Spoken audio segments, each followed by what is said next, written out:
Bonjour à tous, bienvenue sur Info 83. Le 25 novembre, c'est la journée internationale de lutte contre les violences faites aux femmes. Et dans le cadre de cette journée internationale, une campagne numérique portée par plusieurs associations qui ont travaillé en collaboration avec les services de l'État pour porter ce message. Tu n'es pas seul, t'es pas seul, c'est le nom de cette campagne. On va en parler ensemble avec plusieurs actrices de cette campagne, des rôles importants qu'on va décrire. Nous sommes tout d'abord avec Chantal Molines. Bonjour Bonjour. Chantal. Expliquez-nous un petit peu votre rôle dans cette campagne. Bien, écoutez, cette campagne est un peu le fruit d'une intelligence collective, puisqu'effectivement, il y a un collectif d'associations qui ont une portée régionale, mais qui ont également des représentants au sein des départements. Donc ici, le Centre d'information des droits des femmes et des familles et le planning familial varois. Et effectivement, on a travaillé ensemble pendant plusieurs semaines sur la déclinaison, l'organisation et la création d'une campagne avec les services déconcentrés de l'État du droit des femmes et de l'égalité. Et donc, on a un représentant dans chaque département. Et le fruit de cette collaboration, qui était, j'allais dire une belle collaboration, ça a été effectivement la création de 4 clips, vidéo, donc qui effectivement ciblent, donc au niveau de l'information, les 16-25 ans pour effectivement leur expliquer que, il est possible d'agir et que tu es pas toute seule. C'est important. Tu pas toute seule et on n'est pas seul aujourd'hui en plateau. Deux autres femmes sont autour de la table. Je vous les présente. Il y a d'abord Aline Estragon. Aline Estragon, bonjour. Bonjour. Alors vous dirigez, vous coordonnez le planning familial dans le Var depuis 2 ans. Vous êtes conseillère conjugale et familiale, hein, Oui. c'est votre cœur de métier. Vous faites partie de ces nombreuses associations qui ont participé à la campagne T'es pas seule.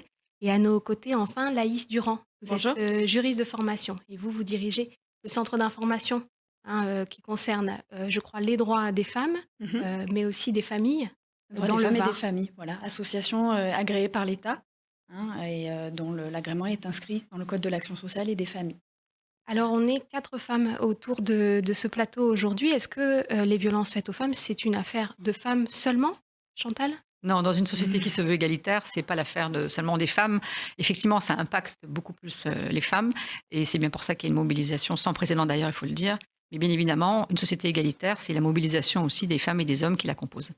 C'est aussi la mobilisation de toutes les femmes. C'est un sujet qui nous concerne toutes.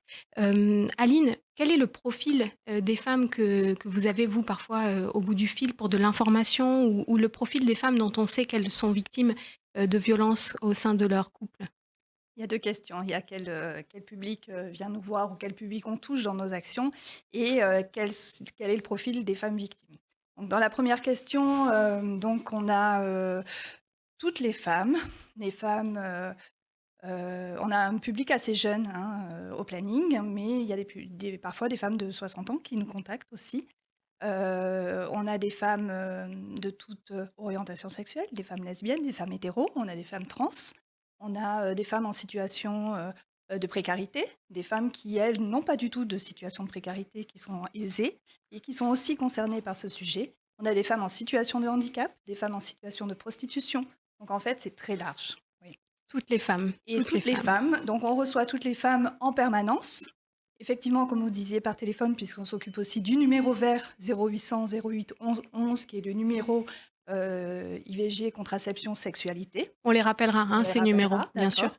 Et donc on a des entretiens physiques, téléphoniques. Je vous parlerai aussi, on a le chat. Enfin voilà, je déclinerai peut-être plus tard.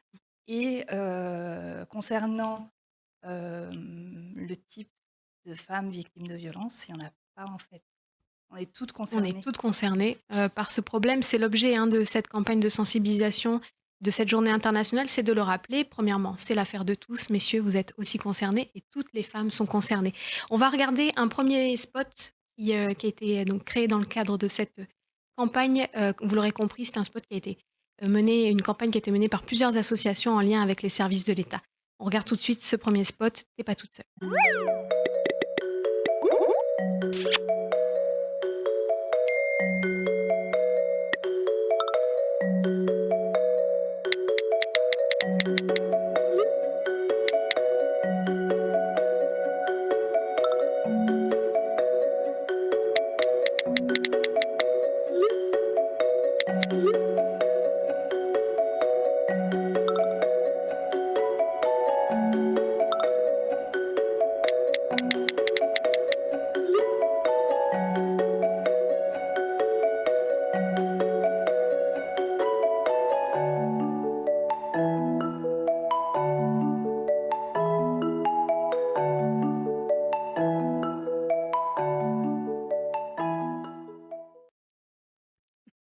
pas toute seule, voilà, c'est le nom de cette campagne, vous l'aurez compris. Alors quand on parle des violences, faites aux femmes dans le cadre de cette campagne, on va parler plus spécifiquement, Chantal, des, violences au sein du couple. Les violences au sein du couple, c'est pas que, les violences avec son conjoint ou sa conjointe, au moment même, ça peut être aussi des réalités, beaucoup plus subtiles que ça. Oui, bien sûr, ça peut être d'abord des violences aussi avec un ex-conjoint, hein, subi, ou aussi malgré une séparation. Ça peut concerner effectivement tous les âges. Ça a bien été souligné, hein, les profils sont divers. Il y a autant d'histoires qu'il y a de femmes. Et donc, du coup, nous, effectivement, les femmes, on les retrouve un peu partout. Donc, les violences au sein du couple, on l'entend par les violences dites conjugales, qu'on a appelées très longtemps violences conjugales. Et quand on parle de violences conjugales, on entend des violences, bien sûr, physiques, psychologiques, administratives également, économiques. Et donc du coup, effectivement, c'est assez global. On peut être victime de violences au sein du couple, donc dites conjugales, et ne subir que du harcèlement. Je veux dire, c'est pas rien, hein, mais je veux dire, et ne pas avoir de subir de violences physiques. Mais du coup, on aura beaucoup plus de mal aussi à prouver, hein, et à être accompagné aussi pour effectivement amener des éléments de preuve si on dépose plainte. Mais globalement, pour le plus grand nombre, ce sont les violences conjugales, hein, donc qui sont dans le parler, on va dire, quotidien Bien des sûr. gens. Laïs Durand, informer, c'était important pour vous que cette campagne donne de l'information. Pour vous, c'est une grosse partie du travail? Tout à fait. Hein, c'est le quotidien des CIDFF, c'est notre première mission. Hein, qu'on soit sur l'accès au droit, sur l'insertion professionnelle, sur le soutien à la parentalité, sur la promotion de l'égalité femmes-hommes, hein, qui sont le cœur de métier des CIDFF hein, au niveau national. Notre première mission, c'est d'orienter, d'informer, pardon. Plutôt, je voulais dire d'informer. Et ensuite, pour mieux Et ensuite, orienter? voilà, je suis allée trop vite, c'est effectivement d'orienter vers les bons partenaires, hein, puisque un CIDFF a des missions et des actions généralistes sur les thèmes que je vous ai évoqués. Et donc, effectivement, sur les problématiques des violences faites aux femmes, on se doit aussi d'orienter, de mutualiser nos compétences avec les partenaires sur le territoire. Aline, est-ce que informer, c'est important? Enfin, c'est important pour tout le monde de s'informer, de bien connaître, justement les relais, les interlocuteurs, interlocutrices possibles? Oui, c'est d'autant plus important qu'en fait, il y a une multiplicité d'associations, et on ne rentre pas, il y a plein de manières d'être informé, plein de portes d'entrée différentes. Il y a, des portes d'entrée sur les réseaux, il y a des portes d'entrée quand on vient en planning, c'est une porte d'entrée qui, au départ, n'est pas spécifique violence, qui est plutôt accès à la santé sexuelle. On vient chercher un moyen de contraception, on vient, faire un entretien avec une conseillère pour savoir si on décide de garder ou pas sa grossesse, on décide de faire un avortement. Et puis finalement, dans les entretiens, par l'écoute active, par le fait qu'on prenne le temps avec les personnes, par le fait que les personnes sont confiantes, qu'on les considère comme compétentes, expertes de leur propre vie, qu'on leur laisse du pouvoir. Il y a et puis voilà, sur un sujet par exemple comme la contraception, finalement, on s'aperçoit au cours de l'entretien que derrière, il y a des violences. Comment ça se fait que jusqu'alors, il n'y a pas eu de contraception? Ben, monsieur voulait pas. Ah, comment ça se fait que monsieur voulait pas? Est-ce que vous en discutiez ensemble? Et là, on rentre dans le sujet des violences. Donc effectivement, il y a beaucoup d'associations différentes et chacune a son rôle à jouer. En fait, on est tous co-responsables et on a tous notre rôle à jouer. On va euh, pouvoir intervenir et, comme disait Laïs, écouter, prendre le temps de faire l'entretien et orienter. Chantal Molinès?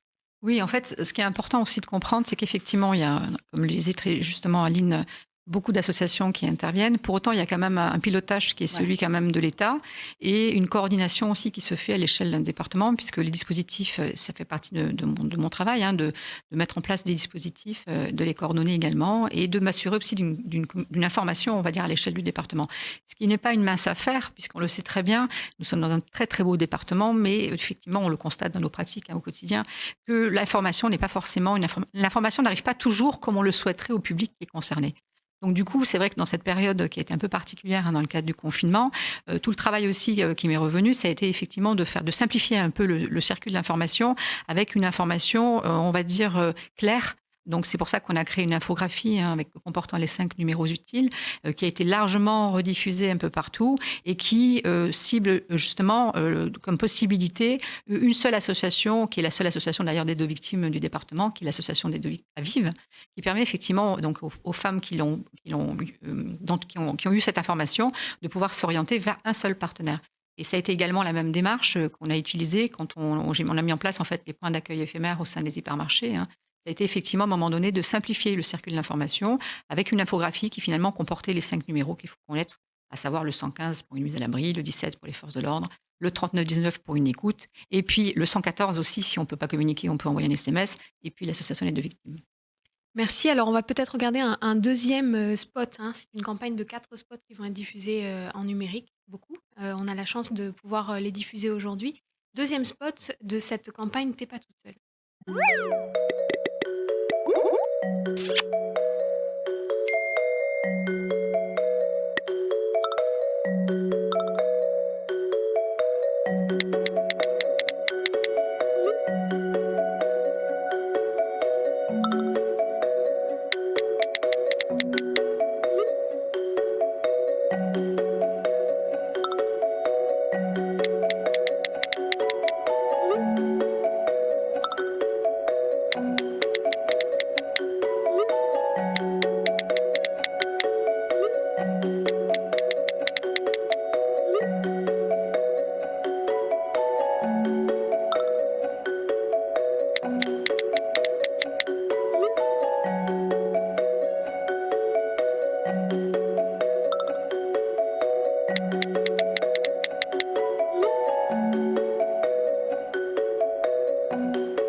T'es pas toute seule. Cette campagne qui nous parle des violences faites aux femmes au sein du couple, c'est une campagne de sensibilisation. On en parle aujourd'hui, d'autant plus qu'avec ce confinement, ce second confinement et le premier, on a noté une hausse des violences au sein du couple, des violences domestiques en général. Chantal, est-ce que c'est quelque chose qu'on ressent aussi dans le Var à notre échelle? Oui, en fait, cette année était un peu particulière parce que durant la première phase de confinement, on va dire entre la mi-mars et la fin mars, c'est le phénomène inverse qu'on a observé. C'est-à-dire que forcément, à un moment donné, les associations sont passées en télétravail, les institutions également. Donc en fait, la première inquiétude qu'on a eue, ça a été effectivement de ne pas de ne pas rompre le lien qu'on avait établi, donc les associations avec le public concerné. Et c'est vrai qu'on a plutôt remarqué le fait qu'il y avait presque un calme plat, mais qui annonçait quand même, c'était le calme qui annonçait un peu la tempête. À partir de début avril, en revanche, là effectivement, on a eu effectivement donc suite, je pense aussi à un effet qui était prévisible, une augmentation des violences intrafamiliales et des violences au sein du couple, puisqu'effectivement, il a été, j'allais dire, observé par les chiffres à l'appui, hein, qu'on constate 20% d'augmentation, hein, donc des violences intrafamiliales et notamment des violences conjugales. Donc la question qui s'est posée, c'était surtout à un moment donné comment arriver à garder ce lien avec ce public qui se retrouvait donc confiné, en sachant que les 15 premiers jours, le fait qu'il y ait un calme plat, le fait qu'effectivement l'auteur était peut-être un peu conforté aussi sur le fait que finalement madame était à sa portée, donc elle ne lui échappait pas. Puisque une des problématiques qui sont rencontrées, c'est la privation des droits fondamentaux de la femme, hein, au sein des violences au sein du couple. Et après, ça a été effectivement comment arriver à rétablir un lien avec ces publics. Donc on a développé également la téléconsultation. Les deux associations qui sont ici d'ailleurs travailleront et travaillent aujourd'hui dès à présent donc avec du matériel, hein, qui a été donc on a développé les moyens également pour qu'elles puissent s'équiper. Et ça a été aussi, effectivement, comment on peut, à un moment donné, revenir vers le public. Mais je pense que ce soit Laïs, que ce soit Aline, elles nous expliqueront hein, comment elles ont pu travailler pour ne pas rompre ce lien qui était très intéressant et très important surtout. Aline Estragon, je rappelle que vous êtes conseillère conjugale et familiale. Est-ce que vous avez aussi noté, vous, en cette année 2020 un peu particulière, une hausse des violences intrafamiliales? Ça veut dire des compagnons ou des compagnes envers leurs compagnes et aussi envers les enfants? Oui, tout à fait. Nous, on a effectivement, pendant le premier confinement et on a été uniquement en télétravail. Maintenant, on est à la demande des personnes, soit en télétravail parce qu'il y a des personnes qui ne veulent pas se déplacer et on respecte complètement, on fait des entretiens à distance, mais on fait aussi en présentiel cette fois-ci. En tout cas, on a eu plus de 30 d'appels, pendant la première période de confinement. Voilà, avec, effectivement plus de situations de violence et du coup, beaucoup plus problématiques effectivement, puisque des personnes qui ne pouvaient pas sortir de chez elles ou qui sortaient en cachette, Moi, j'ai en tête une situation où la personne a dû s'enfuir et où elle va alors que tout est confiné. Alors, finalement, après, on oriente. Enfin, c'est quand même des situations beaucoup plus compliquées. En fait, ça alourdit énormément les démarches qui sont déjà pas simples au quotidien. Mm. Tout à C'est fait. ça. Laïs? Oui, si je peux ajouter, Bien nous, sûr. effectivement aussi, nous avons noté une augmentation des demandes sur nos permanences d'information juridique généralistes et évidemment aussi sur le dispositif que nous portons au niveau de la gendarmerie de Draguignan, puisque nous avons une intervenante sociale en gendarmerie. Donc le premier confinement, forcément, a renforcé leur isolement. Nous, on s'est posé beaucoup de questions aussi quant à la présence des enfants au moment de ces violences-là, puisque le confinement a renforcé cette problématique-là. Le deuxième confinement, on le vit de la même manière que le planning, puisqu'on a essayé quand même de garder du présentiel. On n'est pas tout à fait dans le même confinement. Ceci dit, bien évidemment, les violences sont toujours présentes et on a pu aussi effectivement s'organiser et proposer la téléconsultation. Je pense notamment à notre intervenante sociale en gendarmerie qui a été dotée et je remercie Chantal Mouinès pour son soutien effectivement de matériel. Mais ce qui est important aussi de dire, c'est que on a toujours été présente avant et après ce confinement et que évidemment on aura toujours besoin de nous. Oui, vous trouvez les moyens de vous réinventer, de coller au quotidien Oui. des femmes Voilà. qui auraient besoin de Oui. soutien et d'aide. Et se réinventer aussi en tant que professionnel, parce que je trouve que, comme disait Chantal, un process s'est mis en place pendant ce confinement, de partage d'informations aussi entre structures, parce que comme on ne pouvait pas se voir, il a fallu quand même essayer de réfléchir à faciliter malgré tout le parcours de ces femmes. Donc je trouve qu'on n'a finalement jamais aussi bien travaillé ensemble et en partenariat que pendant, malheureusement, ces moments-là. Et ça, il faut qu'on le garde. Il faut qu'on le garde et qu'on en discute régulièrement avec Madame Molinès. Il faut absolument le conserver et l'accroître. Oui, ça aura été une des leçons de cette crise sanitaire. L'union fait la force et vous en êtes un bel exemple. T'es pas toute seule, c'est le nom de cette campagne. On va regarder un troisième spot et ensuite on parlera un petit peu concrètement de ce qui est possible de faire ici dans le Var quand vous êtes confrontés à cette problématique. Un troisième spot de cette campagne, T'es pas toute seule.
T'es pas toute seule, c'est le nom de cette campagne qui a été conçue, je vous le rappelle, en collaboration entre plusieurs associations du territoire, mais aussi les services de l'État. Alors concrètement, Chantal Molinès, qu'est-ce qui se passe ici dans le Var autour de cette question? Quels sont les moyens de prise en charge pour les personnes qui sont victimes de violences au sein de leur couple? Alors, ils sont nombreux. Je voudrais simplement rappeler aussi que la lutte contre les violences faites aux femmes, bien sûr, c'est une priorité pour le gouvernement et qu'effectivement, c'est aussi un travail qui est multi-partenarial, mais également pluridisciplinaire et du coup aussi interministériel. C'est important parce que du coup, on avance ensemble. Et on a une commission départementale de lutte contre les violences faites aux femmes, d'ailleurs, qui réunit les principaux partenaires. Donc, les dispositifs sont nombreux. Disons que selon où vous vous trouvez dans le Var, forcément, les portes d'entrée seront différentes, comme ça a été souligné par Aline. C'est-à-dire qu'à un moment donné, vous allez rentrer par des portes qui sont soit des actions spécialisées, portées par des associations, soit, j'allais dire, des portes d'entrée multiples.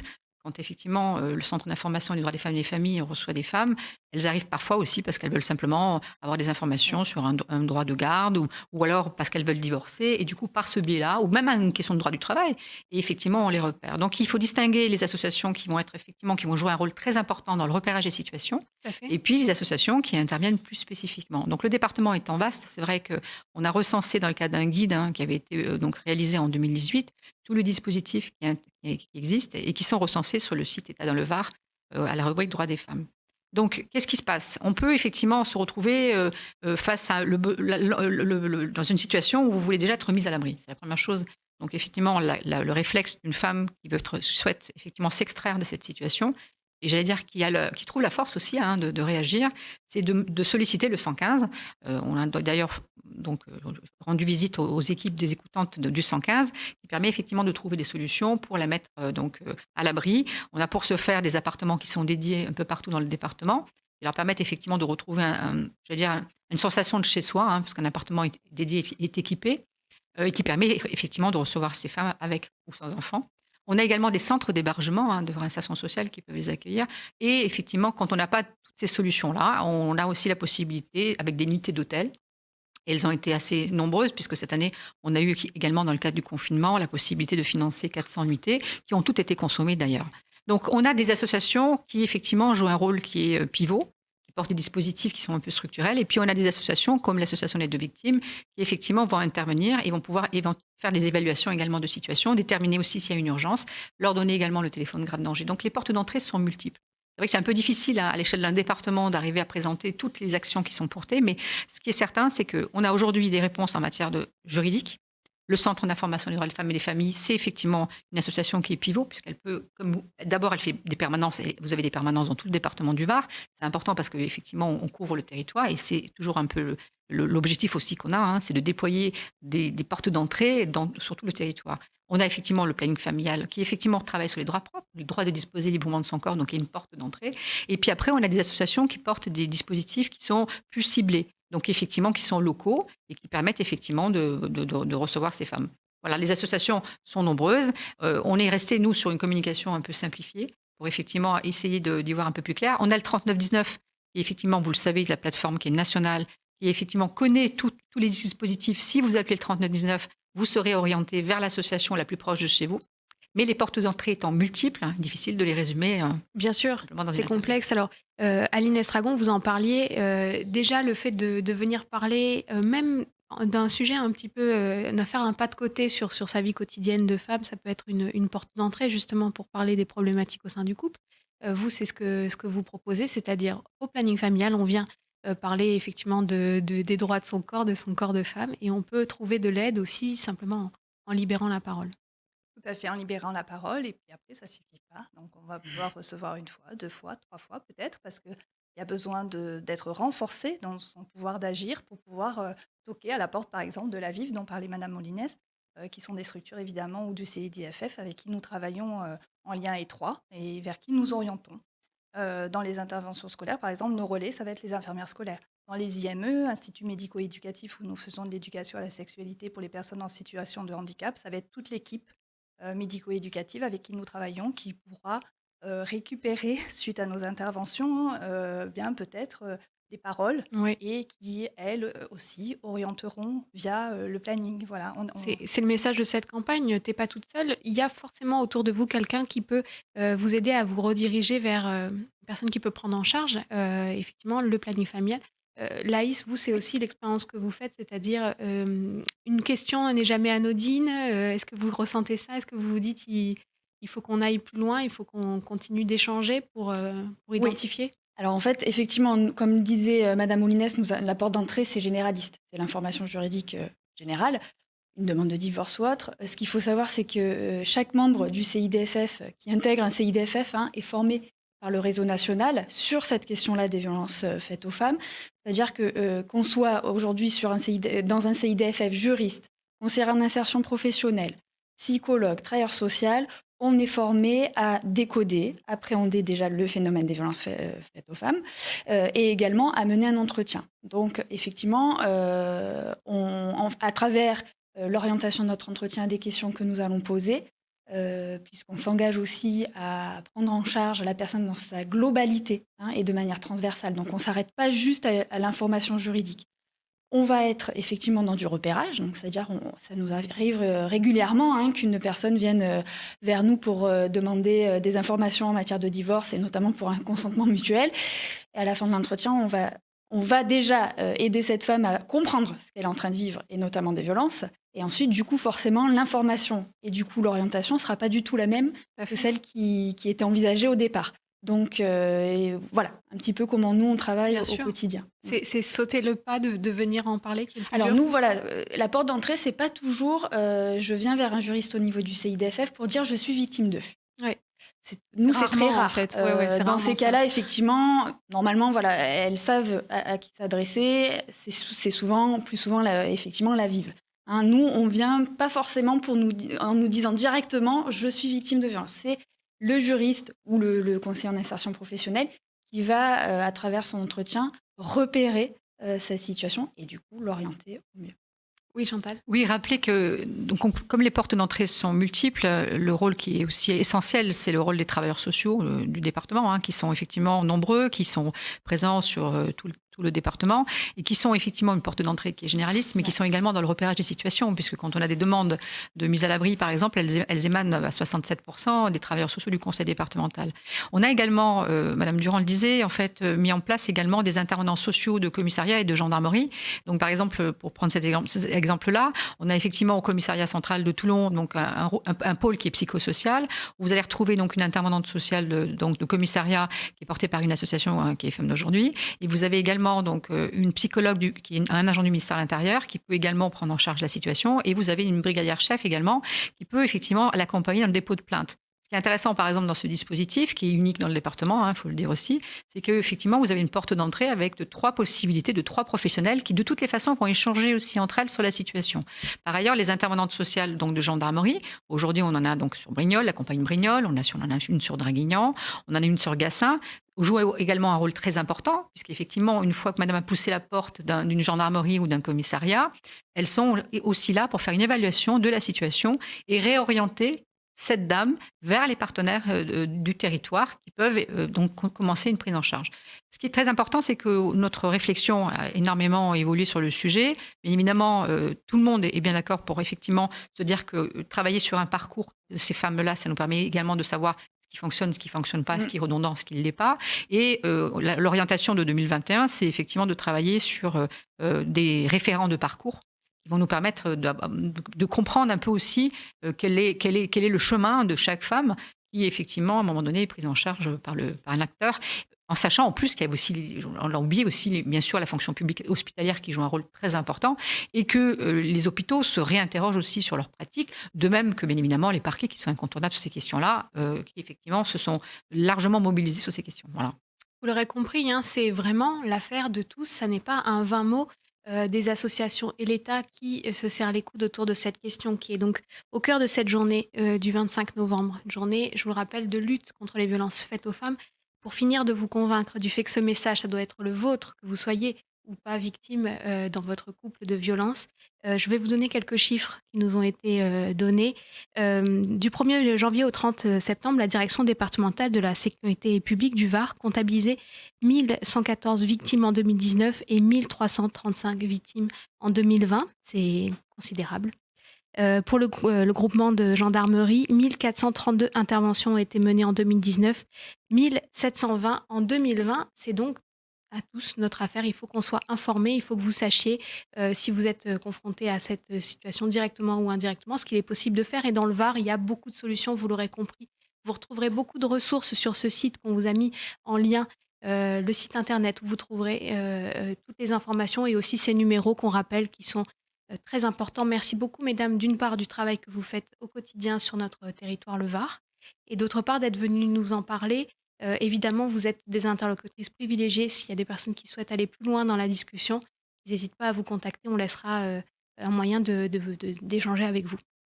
On va se quitter sur le dernier spot de cette campagne T'es pas toute seule. Ça sera le message de cette campagne et aussi le nôtre. T'es pas toute seule et il faut pouvoir apporter de l'information à toutes celles qui en ont besoin. Merci à toutes. Merci. Merci.